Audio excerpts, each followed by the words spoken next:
Srinath Reddy Mittipalli YouTube channel స్వాగతం. అందరికీ నమస్కారం. నేను మీ శ్రీనాథ్ రెడ్డి మిట్టిపల్లి. ఇవాళకి వచ్చి మార్చి 6, 2026 సంవత్సరం. ఇవాళ ముఖ్యాంశాలకు వచ్చినట్లయితే కువైట్కి సంబంధించినటువంటి డిఫెన్స్ వాళ్ళు తెలియజేస్తున్న సమాచారం మేరకు ఇవాళ కూడా కువైట్ పైన ఇరాన్ నేతనక దాడులు నిర్వహించడం జరిగింది. పలు డ్రోన్లు అలాగే మిజైల్ని అడ్డుకోవడం జరిగిందని చెప్పేసి తెలియజేస్తున్నారు. నిన్న రాత్రి 12 నుంచి 3 గంటల ప్రాంతంలో చాలా ఎక్కువగానే మిజైల్స్ అలాగే డ్రోన్లు అయితే దూసుకురావడం జరిగింది. వాటన్నిటిని కూడా అడ్డుకున్నారు. అలాగే ఇవాళ సాయంత్రం 4 గంటలు ఆ ప్రాంతంలో మరొకసారి కువైట్ వైపుగా డ్రోన్లు అలాగే మిజైల్స్ అయితే దూసుకురావడం జరిగింది. వాటిని కూడా కువైట్కి సంబంధించినటువంటి డిఫెన్స్ వాళ్ళు అడ్డుకున్నట్లు తెలియజేస్తున్నారు. ఇవాళ సాయంత్రం సైరన్లు అయితే చాలా ఎక్కువగానే మోగాయి. అలాగే దానికి సంబంధించిన వీడియో కూడా అప్పుడు నేను పెట్టడం జరిగింది. అది చాలా ఎక్కువగానే శబ్దాలు అయితే వచ్చాయి. అది కూడా ఒక్కసారిగానే చాలా ఎక్కువగా పేలాయి. కాకపోతే వాటన్నిటిని కూడా గాల్లోనే అడ్డుకోవడం జరిగింది. వాటిని గాల్లోనే పేల్చివేయడం జరిగింది. జనరల్గా మనకి చాలామందికి ఒక డౌట్ ఉంది. వీటిని ఇలా పేల్చడం వల్ల నెత్తిన పడిపోతున్నాయి కదా, వాటిని అలా కాకుండా ఇంక వేరే ఏదైనా చూడొచ్చు కదా అని చెప్పేసి అనుకుంటూ ఉంటారు. ఇక్కడ మనం ఒకటే ఆలోచించాలి. డైరెక్ట్గా అది వెళ్ళి కింద పడితే సృష్టించేటువంటి నష్టం చాలా ఎక్కువ, గాల్లో పేల్చేస్తే వచ్చేటువంటి నష్టం చాలా తక్కువ. ఇప్పుడు ఫర్ ఎగ్జాంపుల్కి మీకు చెప్తాను. డైరెక్ట్గా వెళ్ళి పడితే ఒక 10 మంది చనిపోవచ్చు అనుకుందాం. అదే కింద శకలాలు పడితే ఏదైనా గాయాలు అవ్వచ్చు, లేదంటే ఒకరు చనిపోవచ్చు. అప్పుడు ఏది మేలు? ఆ విధంగా అనమాట. నేను ఎగ్జాంపుల్ చెప్పాను, అది కరెక్ట్ అని కాదు, ఎగ్జాంపుల్కి. అది డైరెక్ట్గా పడితే నష్టం ఎక్కువ, అది పైన పేల్ చేయడం వల్ల పడేటువంటి శకలాల వల్ల నష్టం తక్కువ. ఆ విధంగా వాటన్నిటిని కూడా ఎదుర్కొన్నట్లు తెలియజేస్తున్నారు, వాటన్నింటిని కూడా ధ్వంసం చేసినట్లు తెలియజేస్తున్నారు. అయితే కువైట్కి సంబంధించిన డిఫెన్స్ వాళ్ళు తెలియజేస్తున్న సమాచారం మేరకు ఇప్పటి వరకు కువైట్కి సుమారుగా మొత్తం ఎన్ని డ్రోన్లు రావడం జరిగింది ఏంటి అనే వాటికి సంబంధించి చూద్దాం. మొత్తం మీద 606 దాడులను అయితే వీళ్ళు ఎదుర్కొన్నట్లు తెలియజేస్తున్నారు. అంటే క్షిపణులు కావచ్చు, డ్రోన్లు కావచ్చు, వీటిని అడ్డుకున్నట్లు తెలియజేస్తున్నారు. అందులో 212 బ్యాలిస్టిక్ క్షిపణులు ఏవైతే ఉన్నాయో మిజైల్స్, వాటిని అడ్డుకున్నట్లు తెలియజేస్తున్నారు. అలాగే 394 డ్రోన్లని అడ్డుకున్నట్లు తెలియజేస్తున్నారు. అంటే వాటిని గాల్లోనే నిర్వహించడం జరిగింది, అంటే పేల్చివేయడం జరిగింది. అలాగే వీళ్ళు తెలియజేస్తుంటే ఇంకొక సమాచారం ఏంటంటే 67 మంది సైనికులు గాయపడినట్లు తెలియజేస్తున్నారు. కువైట్లో ఈ దాడుల కారణంగా, ఇరాన్ చేసినటువంటి దాడుల కారణంగా 67 మంది గాయపడ్డారంట. వాళ్ళు కొంతమంది ట్రీట్మెంట్ తీసుకోవడం జరుగుతుంది, కొంతమంది పరిస్థితి నిలకడగానే ఉంటే, కొంతమంది పరిస్థితి మాత్రం విషమంగా ఉంది. వారికి అందరికీ ట్రీట్మెంట్ అయితే అందుతూ ఉంది. ఇది కువైట్కి సంబంధించినటువంటి దాడులకు సంబంధించినటువంటి సమాచారం. అయితే కువైట్కి సంబంధించినటువంటి మినిస్టర్ ఆఫ్ ఇంటీరియర్ వాళ్ళు ఒక విషయం తెలియజేయడం జరుగుతుంది. కువైట్లో పిల్లలు మరియు కార్మికులకు భరోసా ఇవ్వాలి మనం అని చెప్పేసి తెలియజేస్తున్నారు.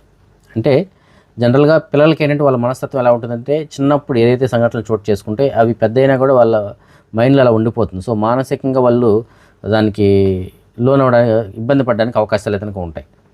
కాబట్టి పిల్లలు మరియు కార్మికుల్లో మళ్ళీ ఇంట్లో పనిచేసే వాళ్ళు కావచ్చు, బయట పనిచేసే వాళ్ళు కావచ్చు, వీళ్ళందరికీ కూడా మనం భరోసా ఇవ్వాల్సిన అవసరం అయితే ఉంది. ఏదైనా సరే సైరన్ల శబ్దం కానీ లేదంటే పేలుళ్ళ శబ్దం కానీ వినిపించినప్పుడు పిల్లలకి మనం భరోసా ఇవ్వాలి, కొద్దిగా ధైర్యం చెప్పాలి. బాబు అదేం కాదులే అన్నట్టు మనం వాళ్ళకి కొద్దిగా ధైర్యం నింపాలి వాళ్ళు. అంతేగాని మనమే భయపడిపోతే పిల్లలకి అది మైండ్లో అలా ఉండిపోతుంది అనమాట. అలాగే ప్రస్తుతానికి ఉన్నటువంటి పరిస్థితుల్లో గృహ కార్మికులు ఎవరైతే ఉంటారో వాళ్ళు కూడా ఆందోళన చెందడానికి అవకాశాలు అయితే ఉంటాయి. ఆ గృహ కార్మికులు కావచ్చు, అలాగే బయట పనిచేసిన కార్మికులు కావచ్చు, వాళ్ళకు కూడా కొద్దిగా ధైర్యం అయితే నింపాల్సి ఉంటుంది. అలాగే వాళ్ళకి అవగాహన కోసం అని చెప్పేసి ప్రస్తుతానికి మినిస్టర్ ఆఫ్ ఇంటీరియర్ వాళ్ళు అన్ని భాషల్లోనూ కొన్ని బ్రోచర్స్ అయితే ఆన్లైన్లో పెట్టడం జరిగింది. వాటిని కూడా వాళ్ళు చూడొచ్చు.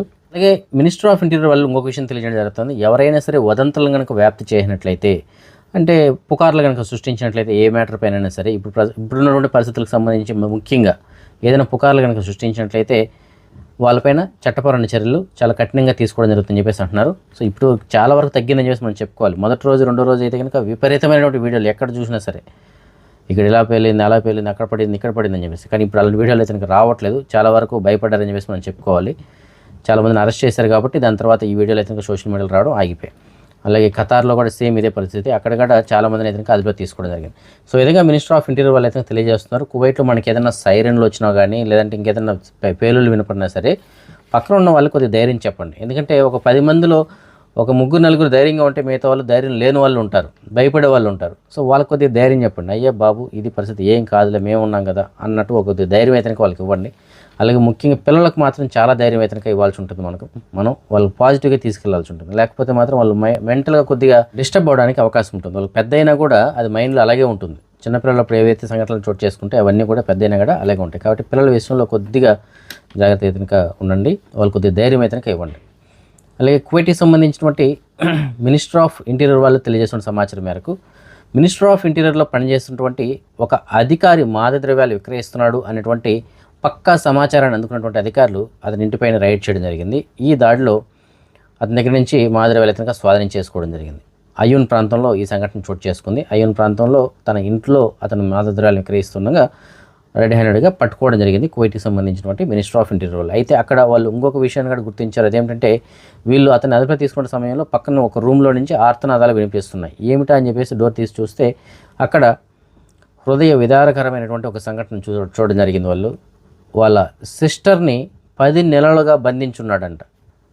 చాలా ఘోరం అంట పాపం. అంతటి ఘోరంగా ఆవిడని బంధించి పెట్టినాడంట. అక్కడ నరకం అనిపిస్తుందంట. ఆవిడ ఒకవేళ కిటికీలో ఉంటే ఆమె పారిపోతుందేమో అని చెప్పేసి కిటికీని కూడా ఇటుకరాళ్ళతోటి పూర్తిగా సీల్ చేసేసి పెట్టేశాడంట, సిమెంట్ తోటి. అలాంటి సిచ్యువేషన్. ఆ విధంగా 10 నెలల పాటు రూమ్లో బంధించాడంట. సో ఆవిడని కూడా అక్కడ బందీ నుంచి విడిపించడం జరిగింది.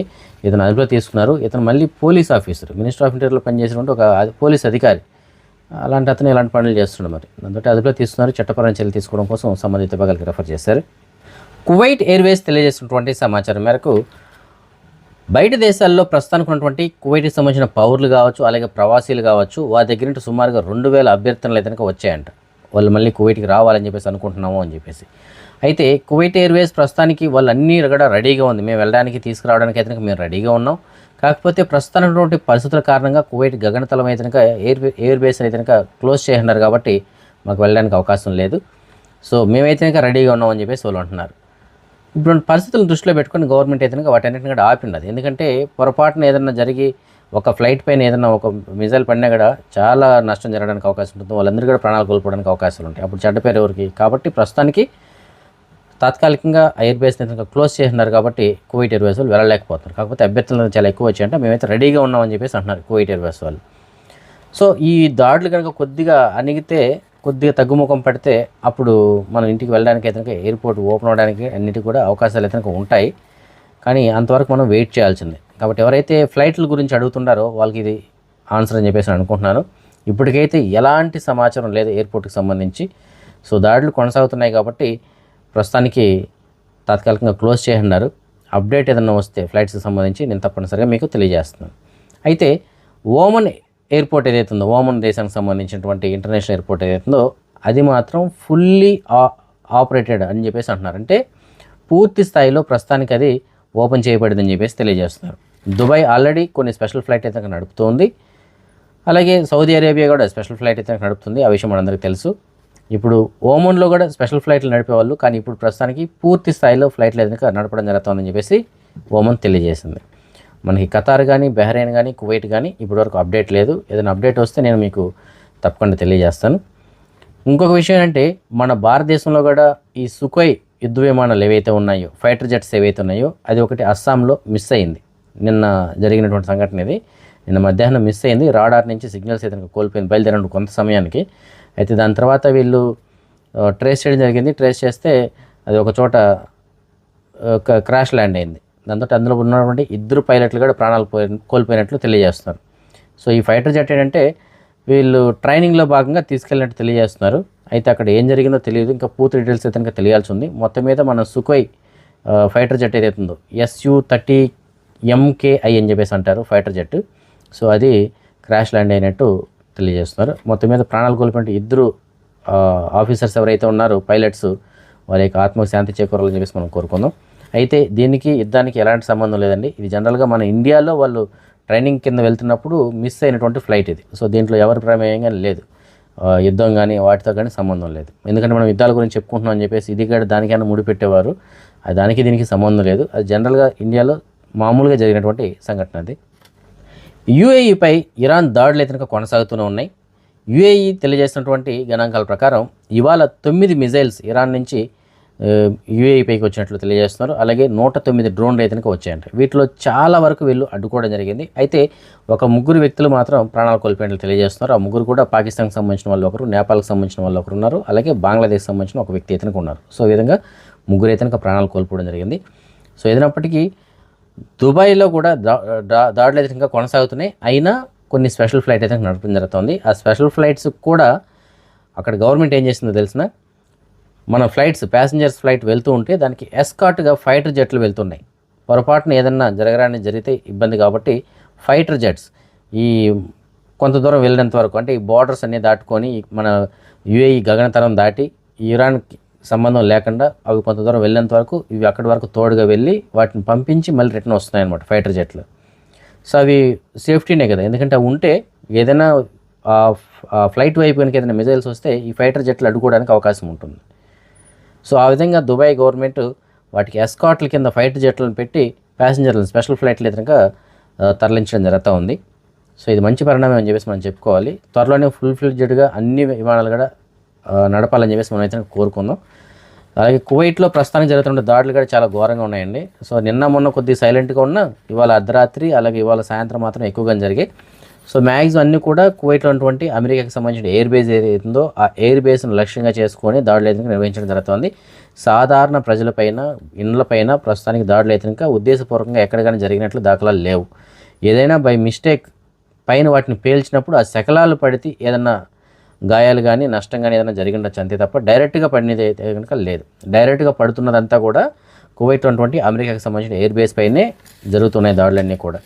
అయితే మన ఇండియాలో కొన్ని సోషల్ మీడియా ఛానల్స్ కావచ్చు, అలాగే మిగతా ఛానల్స్ ఏవైతే ఉన్నాయో శాటిలైట్ ఛానల్స్, ఇవన్నీ కూడా వాళ్ళు పెట్టేటువంటి థంబ్నెయిల్స్ కావచ్చు, వాళ్ళు చెప్పేటువంటి విధానం కానీ ఇంకా లేదు, కువైట్ లేదు, ఓమన్ లేదు, కువైట్ లేదు, ఖతార్ లేదు, దుబాయ్ లేదు, అలాగే సౌదీ లేదు, మొత్తం అన్నీ కూడా మొత్తం అంతా నాశనం అయిపోయింది, అంతా ఇంకా ఖాళీ, అక్కడి నుంచి అక్కడ ఉన్నటువంటి మన వాళ్ళని తీసుకొని రావడమే ఆలస్యం అన్నట్టు వాళ్ళు థంబ్నెయిల్స్ కానీ వాళ్ళు చెప్పేటువంటిది కానీ ఉండాలి.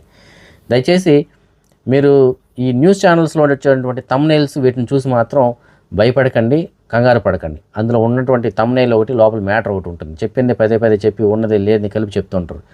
వాళ్ళ గురించి పక్కన పెట్టేయండి. ఆల్రెడీ ఇక్కడ ఉన్నారు కదా, కువైట్లో కావచ్చు, ఖతార్లో కావచ్చు, దుబాయ్లో కావచ్చు, ఎక్కడైనా సరే కౌదులుగా ఉన్న వాళ్ళు ఉన్నారు కదా, వీళ్ళు ఇక్కడ జరుగుతున్న సిచ్యువేషన్స్ ఏంటి, ఇక్కడ ఉన్నటువంటి పరిస్థితులు ఏమిటి అనేటువంటిది మనకు బాగా తెలుసు. సో ఇదే ధైర్యాన్ని మీరు ఇంటి దగ్గర ఉన్న వాళ్ళకి చెప్పండి. ఇక్కడ ఎలా ఉంది సిచ్యువేషన్ అనేటువంటిది చెప్పండి. ఎవరి పనులకి వాళ్ళు వెళ్తున్నారు, ఎవరి డ్యూటీలు వాళ్ళు చేసుకోవడం జరుగుతూ ఉంది, అలాగే బయట వాతావరణం ఎలా ఉంది, మన ఫుడ్ కానీ వీటికి కానీ అన్నిటి కూడా నార్మల్గానే ఉంది. కాకపోతే అప్పుడప్పుడు సైరన్లు వస్తున్నాయి, కొద్దిగా మనం భయపడుతున్నాం అంతే తప్ప జనావాసాల్లో ఎంతవరకు ఎక్కడైనా సరే ఉద్దేశపూర్వకంగా పడ్డాయా లేదు. సో అలాంటి సిచ్యువేషన్స్ అయితే ఉన్నాయి. కానీ ఏదైనా జరిగితే అన్నటువంటి ఒక భయం అయితే చాలామందికి ఉండొచ్చు. కానీ మనకి గవర్నమెంట్ అయితే హామీ ఇస్తుంది, అలాంటివి మేము జరగనివ్వము, మేము అన్నిటికీ రెడీగా ఉన్నాం, సిద్ధంగా ఉన్నాం అని చెప్తుంది. దానికి అనుగుణంగానే వాళ్ళు ఎదుర్కోవడం కూడా జరుగుతూ ఉంది. ఇప్పటి వరకు కువైట్లోకి ఎంటర్ అయినటువంటి మిజైల్స్ కావచ్చు, డ్రోన్లు కావచ్చు, వాటన్నిటిని కూడా గవర్నమెంట్ అయితే పైన గాల్లోనే పేల్చివేయడం జరుగుతూ ఉంది వాటిని. సో ఆ విధంగా మనకి రక్షణగా అయితే నిల్చున్నారు. అలాగే ఇరాన్ చేస్తున్న దాడులు కూడా ఇప్పటి వరకు ఎయిర్ బేస్లను లక్ష్యంగా చేసుకొని, అమెరికాకి సంబంధించిన ఎయిర్ బేస్లను లక్ష్యంగా చేసుకొని చేస్తుంది. కాబట్టి ఎవరికైనా టెన్షన్ పడకండి, కంగారు పడకండి. ఇంటి దగ్గర ఉన్న వాళ్ళకంటే మీరు ధైర్యం చెప్పండి. మీరే కంగారు పడితే ఇంటి దగ్గర ఉన్న వాళ్ళు ఇంకా కంగారు పడడానికి అవకాశం ఉంటుంది. ముఖ్యంగా ఇండియాలో ఉన్నటువంటి ఆ టీవీ ఛానల్స్, ఆ సోషల్ మీడియాలో ఏవైతే ఉన్నాయో వాళ్ళు ఇక్కడికి వచ్చి చూసింది లేదు, చేసింది లేదు. కానీ అక్కడ కూర్చొని వాళ్ళకి నచ్చింది చెప్పేస్తున్నారు, నచ్చింది థంబ్నెయిల్స్ పెడుతున్నారు. ఇంటికాడ ఉన్న వాళ్ళు కంగారు పడిపోయి ఇక్కడ ఉన్న వాళ్ళందరికీ ఫోన్లు చేసి వాళ్ళు భయపడిపోతున్నారు. సో అది సిచ్యువేషన్. పోనీ ఒకవేళ వాళ్ళు భయపడుతున్నారు కదా, మనం ఇంటికి వెళ్దామంటే మార్గంగా లేదు, దారులు ఎక్కడ ఉన్నాయా లేవు. కాబట్టి చెప్పండి ఇంటి దగ్గర ఉన్న వాళ్ళకి, ఇక్కడ ఉన్నటువంటి సిచ్యువేషన్ గురించి క్లియర్గా చెప్పండి వాళ్ళకి. ఇది పరిస్థితి, ఇక్కడ జరుగుతున్నటువంటిది ఇది. కాబట్టి మీరు టెన్షన్ పడకండి అని చెప్పేసి తెలియజేయండి వాళ్ళకి. నెక్స్ట్ మనకి ఒక సబ్స్క్రైబర్ అయితే మెసేజ్ పెట్టడం జరిగింది.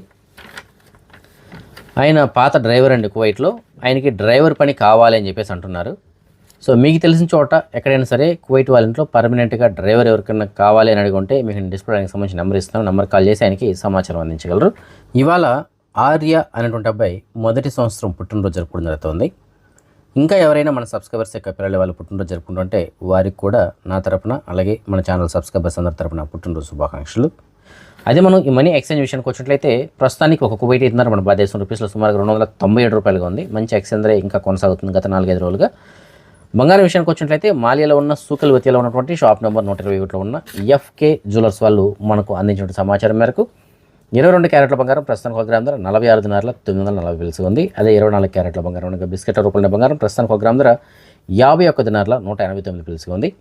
సో ఈ ఫ్రెండ్స్ ప్రస్తుతానికి అప్డేట్స్ రేపు రాత్రి 9 గంటలకు వచ్చిన వీడియోలో మరిన్ని అప్డేట్స్ తెలుసుకుందాం. అంతవరకు సెలవు. జై హింద్.